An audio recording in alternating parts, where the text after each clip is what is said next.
few things to talk about. So Jerome Powell decided not to cut like Trump told him to. I mean, he'll eventually cut because Trump's going to exert a lot of pressure on him. But Trump shot back about this. Because Jay Powell and Fed failed to stop the problem they created with inflation, I will do it by unleashing American energy production, slashing regulations, rebalancing international trade, and reigniting American manufacturing. He's doing that, but you have to understand it's going to take some months before it hits us at the ground level and we can start benefiting from it. So the Fed is saying, we're not gonna cut just right now to try and because play into Trump's plan, which is to get rid of the Federal Reserve. And he already talked about, okay, how are we going to abolish the IRS and the income tax? That's the enforcement mechanism here domestically. And internationally, BRICS are already abandoning SWIFT. Okay, so you see they're coming at this from both ends. Okay, BRICS and Trump. Now, what do we just see with Ripple? They're going to have that ANO partnership, or whatever the hell the name of that company is. They said that they're going to be minting on demand tokenized treasuries. All right, and what do we know about the AMM clawback for RL USD? It needs a highly liquid asset for it to be effective. Tokenizing treasuries is not like tokenizing gold. It's a lot easier of a process for this. And the thing you got to understand is that it's collateralizing RL USD, which means more RL USD can be in circulation, creating more transactions. And what do we know about XRP, the money processor? That the more transactions that occur and their frequency, that moves the price because they're using it. And it needs to be at an efficient working price. Now, the law is coming. The digital asset FIT 21. It's coming. But SAB 121 just got repealed. So these banks now are giving this opportunity to train their workforce on how to use this technology and whatever onboarding process Ripple has with them. So Ripple has a short onboarding process. I think I read it was like 10 days or something like that for them to, upgrade their systems and everything. Think about you're working at that job, right? And somebody wants to come in and say, hey, how you been doing it your whole life ever since you worked here? We're going to be doing it completely different. And we have this company coming in that's going to be installing the programs and everything else, and you're going to have to learn how to use it. And oh yeah, don't ever fuck up because it's money. You need to have a long training period, okay? And so the race has started.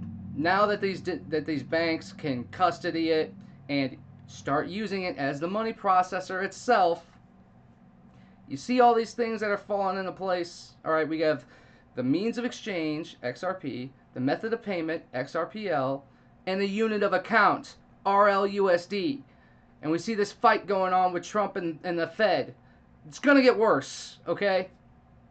Because you have to understand, when you implement something like XRP, when they put it into the strategic reserve, which it will be in there, and it's starting to use this as the money processor that it is, it gets rid of the need for the Nostro-Vostro accounts, which holds half of the world's Federal Reserve note liquidity at the same time that the BRICS are abandoning the Federal Reserve note. At the same time, Trump is saying we need to cut interest rates to print up more Federal Reserve notes. This is 3 vectors by which more Federal Reserve notes are going to be on the fucking market.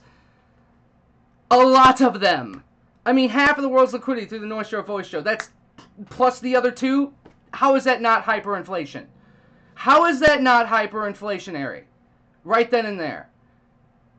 With the object, the design, to collapse the Federal Reserve note and adopt something else. Because remember, the Fed's private. They post no audits. They have no reserves. Ripple is private. They're posting audits. That first holdings report just came out. And yeah, it had some Federal Reserve notes in there. Had some treasuries. Had some few other things. But they're posting audits. That's the point. They're being open and transparent about RL USD, which could be adopted as legal tender. A lot of shit's going down, man, and it's a full court assault. So not only do we have this whole financial assault going on against the Cabal, You should have seen this RFK Jr. testimony today.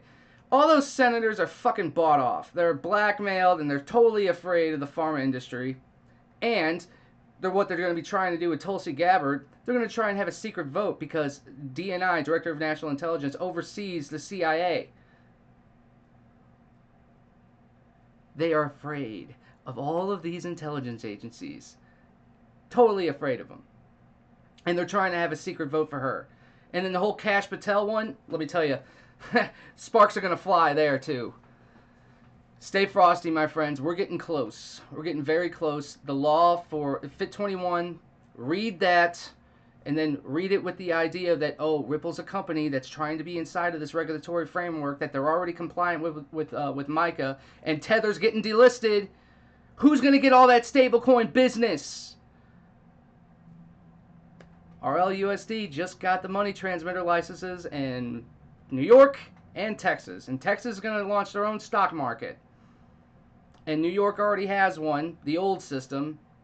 And tokenization is coming. So this ANO is tokenizing U.S. Treasuries.